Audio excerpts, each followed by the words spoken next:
Sisterhood Heroes. Today, we celebrate community service, honor exceptional students, and salute an outstanding teacher. Hi everyone, I'm Steve Daniels. And I'm Katina Rankin. Welcome to Neighborhood Heroes. Every year we have the opportunity to recognize remarkable men and women throughout the heart of Carolina with the prestigious Jefferson Award for Public Service. These individuals unselfishly give of their time and talent to make life better in all of our communities. The Jefferson Award for Public Service is presented by ABC 11 in conjunction with the American Institute for Public Service. All of our honorees today were selected by a panel of community leaders. Let's meet our first Jefferson Award winner. Eyewitness News anchor Barbara Gibbs shows us how this woman has dedicated her life's work to helping African American girls.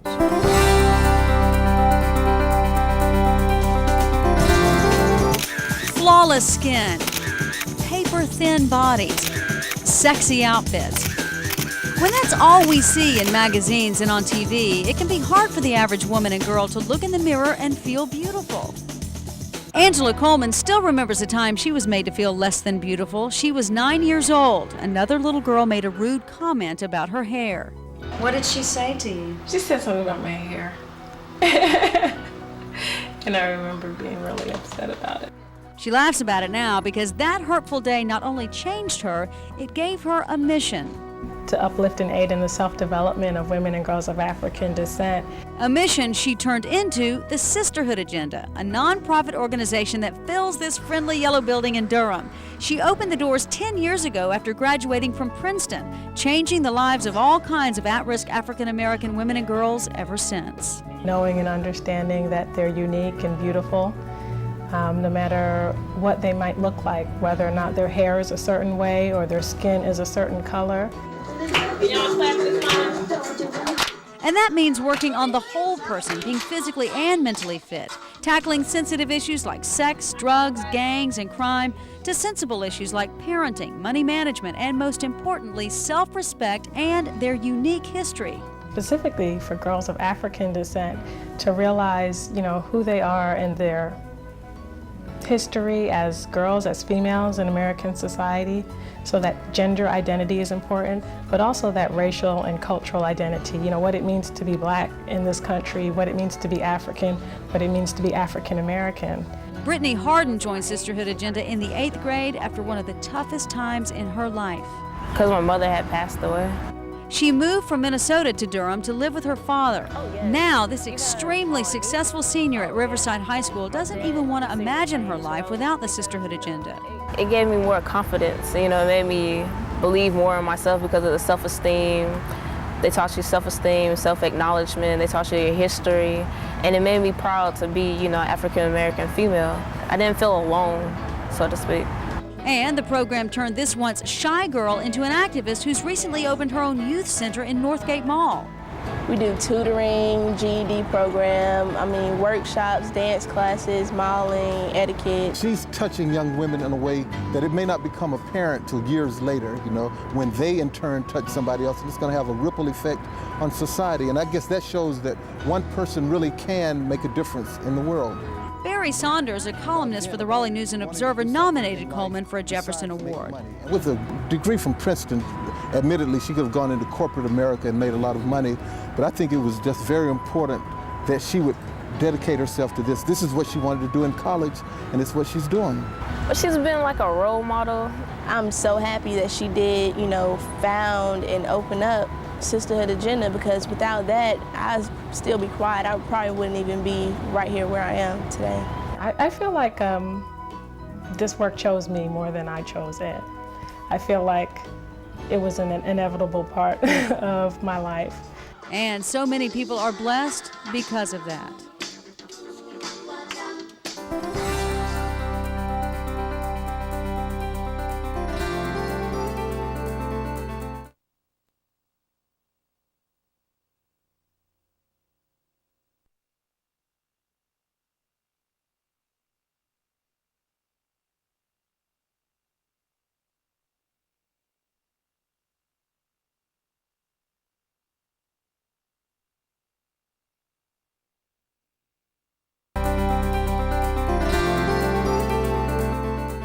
Welcome back to Neighborhood Heroes. Our next Jefferson Award winner is our youngest recipient to receive this award. He makes it clear that no one is ever too young to make a difference. Eyewitness News anchor Francis Scott has this story.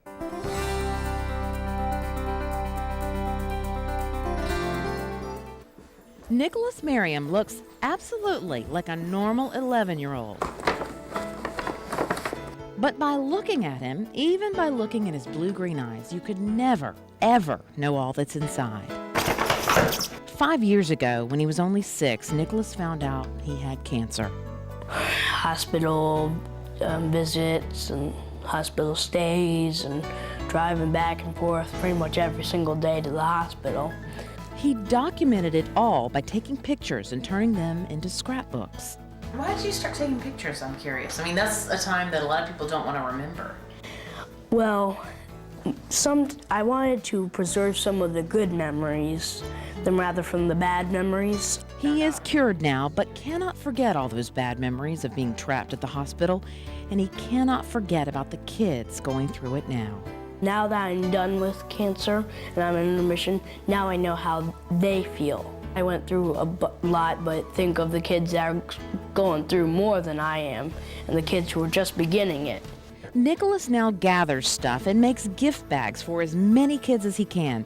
Each year on the third Saturday in October, he delivers them to children battling cancer in the hospital, a place he never, ever wanted to see again. It's very hard. It brings back bad memories. But you go back. I mean, you go back every year. Yes, but this time I'm not the one who's going through, but the other kids. But at the same time, I wish I could take all their pain off their backs and put it on my back. He finds and gets donated whatever toys he can because for a kid, boredom is torture. The hospital, scary. So that way they have something that they can lie in bed with and feel comfortable with. He put together 350 gift bags last year. Numerous companies now give him stuff to put in the bags, and his work has even taken him on the national talk show circuit. Please welcome such a brave guy, Nicholas Merriam. Like the Bible says, when you give, you get back a lot more, so. Most of us know few adults who could keep an attitude like that in the face of cancer. Even though I went through so much pain and needles and that type of stuff, I actually got a little bit more from my pain than I did from having cancer. But at the same time, I was hurting, but I was being happy and feeling love from all my family and friends. So. But now Nicholas Merriam's still being happy, passing on that love. He is an inspiring young man. Now we'd like to introduce you to our final Jefferson Award winner. You'll meet a woman who has redefined the word retired. At the age of 86, she continues to touch the lives of many people in her community. Eyewitness News anchor John Clark shows us how.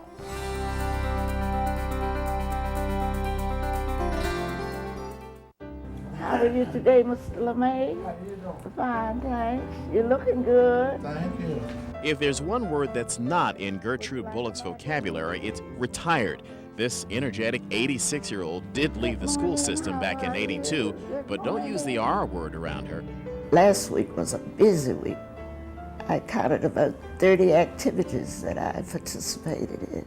30? At least 30. Whether it's volunteering here at Mariah Parham Medical Center or with any of the other numerous church and civic organizations she's affiliated with in Vance County, it's hard to keep up with Gertrude Bullock. Miss Gertie, as she's called, began her volunteering in earnest 2 decades ago, although years of being a minister's wife was certainly good preparation. Well, my husband had just passed to it. I just wanted to do something productive, get involved, get out of the home. What is this number now? 8. Okay, put 8 up on top of it. And to get involved she did, such as being a tutor for elementary students. She's also been a Girl Scout leader, a charity fundraiser, a Meals on Wheels deliverer, a voter registrar. If she isn't doing it now, she's already done it. But perhaps Gertrude Bullock's greatest thrill comes from being a guardian ad litem, a court-appointed volunteer who serves as an advocate for abused and neglected children. Well, when a child gets adopted, when one finishes high school, or when one wins an award or something, It's rewarding. Over the years, Miss Gertie has impacted hundreds of lives, and folks get downright emotional when they talk about this neighborhood hero. Oh, she's my hero. Lovely personality. She's always had it. I've known her for years. I feel like I wouldn't be where I am today if it were not for her. Helping people is what Miss Gertie is all about. It's her calling, and she doesn't intend to retire from it. Well, I think that's why we're put here. We're not put here just to live for ourselves, but to help others. What a remarkable lady. She really is, Katina. We hope you'll stay with us because coming up next, you'll meet our Never Stop Learning Award recipients.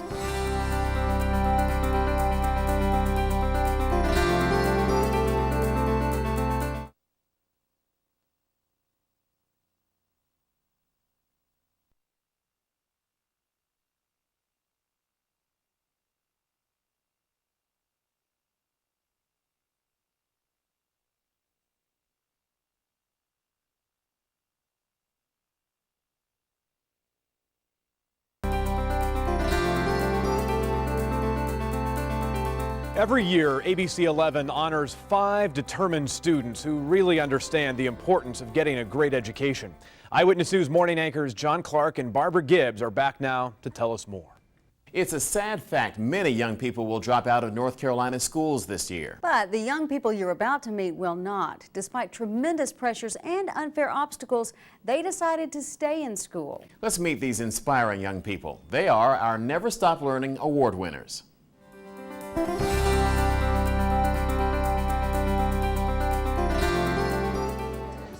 In the summer before her 9th grade year, Kirsten Ahlstrom was diagnosed with Hodgkin's lymphoma. This cancerous growth of cells in the lymph system can be deadly if not treated immediately. But despite the effects it carried, this dedicated student was determined not to let this get her down or deter her from excelling in her regular activities. Kirsten's guidance counselor, Dawn Holt, was astonished at the level of dedication she displayed throughout the whole treatment. She just has not made that a deterrent in her life at all. Her cancer has just spurred her on, if nothing else, to say she's going to take every moment and just make the most of it. Despite missing a lot of time in school due to treatment and other preventive measures, this Westover High senior stayed just as active with volleyball, soccer, orchestra, and her other numerous activities. With my education, just staying awake. Because when you're on a lot of medications that are strong, as soon as you sit down comfortably, you fall asleep. So it was hard to study and to stay on top, and I had to make a schedule for myself. That summer before I started 10th grade, I tried to train my body because it was going through so many changes. This talented musician sure did use that positive energy to propel her back into all her activities and academic classes. After I finished and was back on my feet, I tried my best to finish up, and I made 2 B's my freshman year, which was really disappointing because I've always been somewhat of a perfectionist. It's really annoying to myself. After overcoming this adversity, Kirsten's drive, determination, and dedication to learning still brightly shine through to others. I wish I had more time actually to learn because you have to shower and eat those.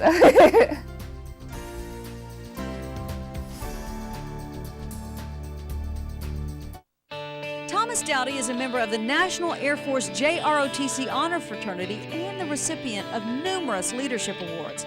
However, Thomas has not come by his accomplishments easily. He has a learning disability, which makes reading a difficult challenge, and he's come from barely passing grades his freshman year to nearly an A average his senior year. He's grown an immense amount in the last 4 years, and where it used to frustrate him, he has, besides improving, he's found ways to overcome that and meet all the challenges, whether it's in the classroom or whether it's at a summer camp.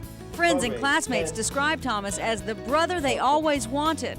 Unfortunately, Thomas knows very little about his own biological family. At age 7, he was placed with a foster family that eventually adopted him when he was 12 years old.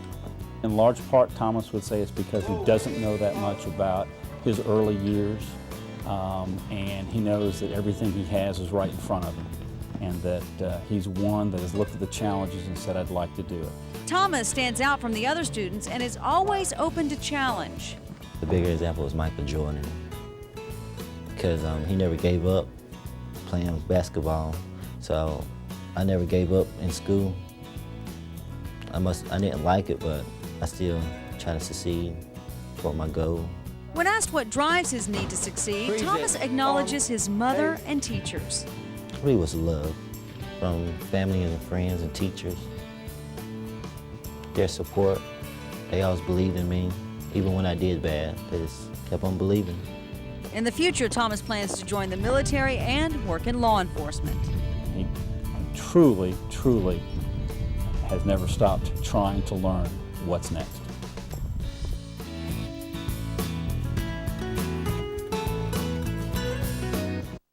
Teresa Heinz, a senior at Bedingfield High School in Wilton, was diagnosed with sickle cell anemia when she was just 6 months old.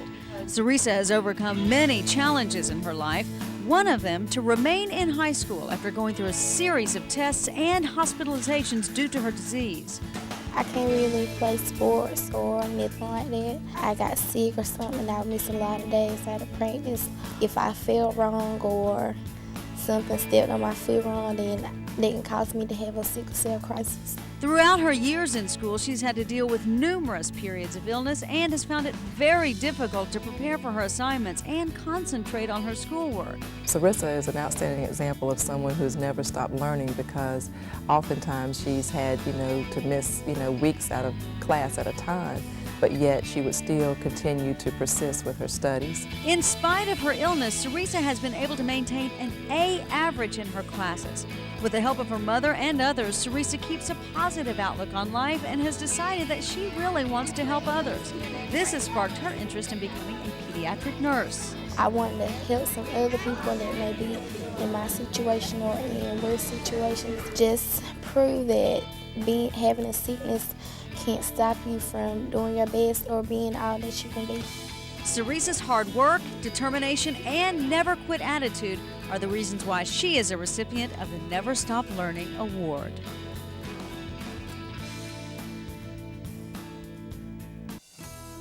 "18-year-old Lisa Ross is by no means an average high school student, but rather a beacon of hard work and determination. I actually moved with my mom when I was about 15 and a half to Pennsylvania, and things didn't work out so well, to say the least, and so I drove the day, about a week after I turned 16, I took the car and I drove all the way back down to North Carolina, and I moved in with a friend, and they helped me a lot, but I started working in January and basically supported myself, with the help of friends. So upon embarking on her high school career by herself, she became more focused to never stop learning. If it wasn't because of my background, I don't think that I'd be as determined as I am, but because of everything that has happened, I think that I want to become something more. I want to go that extra step. Lisa's teacher, Mert Smits, recalls Lisa's many diligent efforts. She learns when days are dark, and other people would find an excuse not to be diligent. So despite her circumstances and still maintaining grades in the top percentage of her class, she also works 40 hours a week at Bob's Pizza, which she says has taught her a few of life's lessons as well. After graduation, Lisa plans to study law at Campbell University to help families and children. Everyone who knows Lisa is very eager for her future. I think what's kept me going is just knowing that I will eventually make something of myself, go to college and overcome everything that I've been through, and just to make something of myself.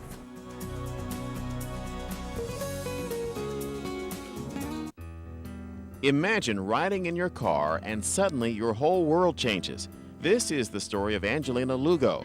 Angelina was riding in her car with her two brothers and a family friend when a tragic wreck killed the other three, leaving Angelina the sole survivor. I don't remember anything till waking up in the hospital. This wreck left Angelina with great trauma and memory loss. The wreck left her with a broken hand, fractures on her neck and back, shattered bones in her legs, a broken nose, and 2 breaks in her jaw. But while in the hospital, a determined Angelina convinced herself that she was going to continue to learn despite this major event. So, with the help of the school, she stayed on top of her work assignments. Once we knew that she was going to pull through and make it, we started working with her teachers to collect assignments. And she really wasn't well enough to do a whole lot of work in the hospital. So a lot of her learning was through independent study, and she's to be commended for that.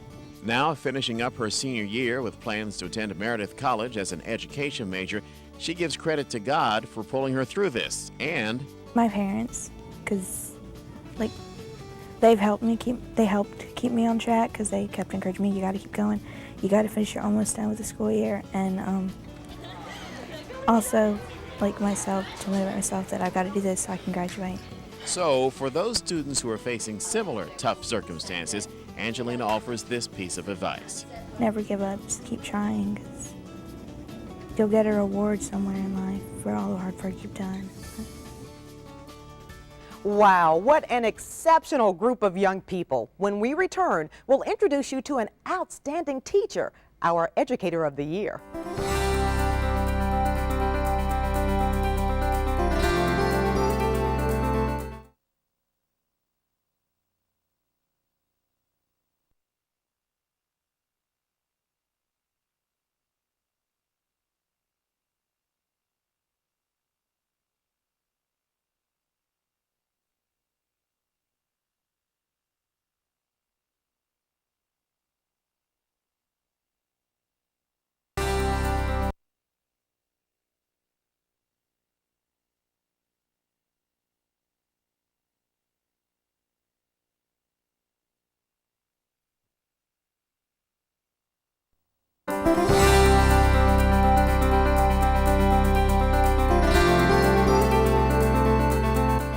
A great teacher often leaves a lasting impression on the lives she touches. This year's Never Stop Learning Educator of the Year has done just that.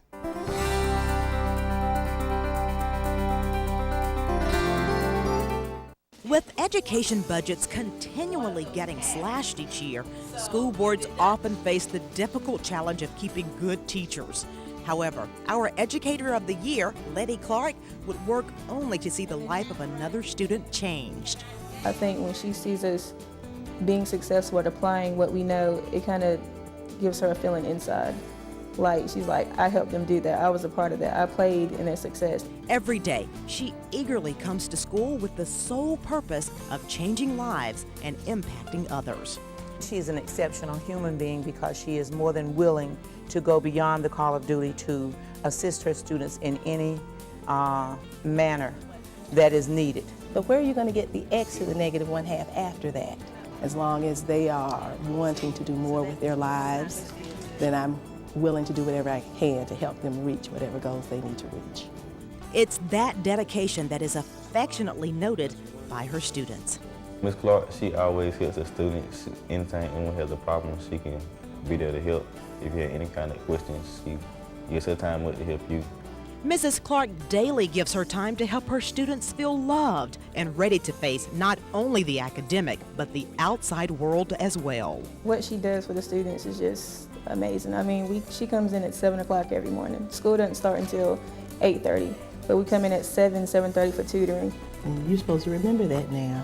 There's some adrenaline that's beyond man that she has because she goes and goes and she stays after school and she's always involved in some activity. I can't believe that there's anything in the world that anyone can do that would make more impact on this world and the future world.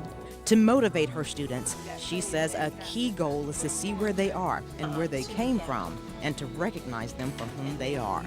They may not have any control of where they are now, but they have control of where they will be 10 years from now. So try to help them focus on a future. Mrs. Clark's excitement toward education even reflects onto fellow teachers. She has that drive still. She has that energy that a first-year teacher would have. Our Educator of the Year has the following advice for anyone considering becoming a teacher. They have to love learning themselves. They have to be enthusiastic about what they're doing. They have to believe in what they're doing. And they do have to love the children and to let that be the determining factor in what they do. So for her dedication to her school, students, fellow teachers, and her love for learning, we salute our Educator of the Year, Letty Clark. We'd like to extend our congratulations to all of the honorees. We hope that they've inspired you to make a difference. Thanks for joining us.